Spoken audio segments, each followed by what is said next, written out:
Habits are actions we do routinely that require little conscious energy. Although habits themselves do not require much conscious energy, we can focus our conscious on them in order to evaluate or change them. Time and repetition of actions are the main factors of habit building. Both winning and losing are habits. Winners tend to practice habits that yield delayed gratification, and losers tend to practice habits of immediate gratification.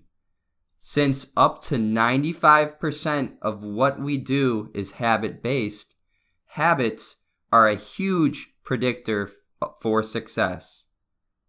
Breaking habits is hard, but once you define your why, the how becomes a lot easier. Oftentimes, we rationalize returning to our habits because our why is not strong enough.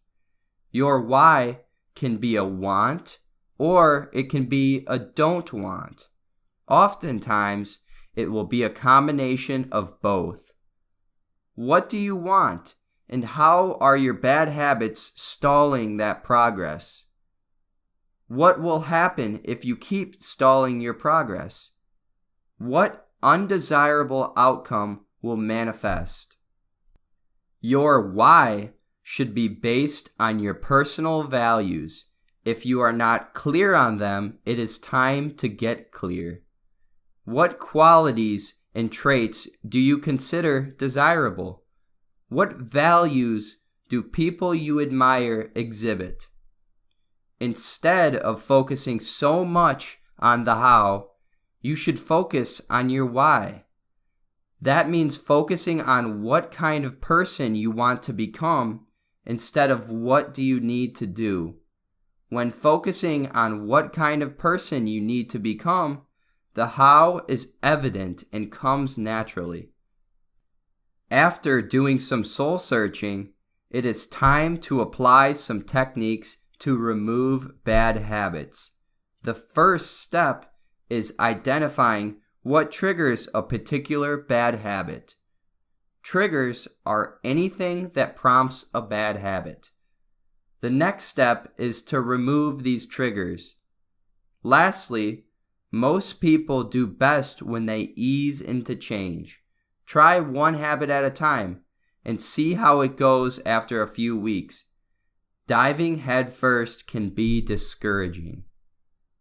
After removing some bad habits, brainstorm some good habits to replace the bad with. For example, if you are triggered after a long day of work, find a good habit like going for a walk to replace your old negative habit. It is extremely important that these habits fit into your lifestyle. Set yourself up for success. For some people, publicly displaying accountability to a friend or family member can be a source of motivation.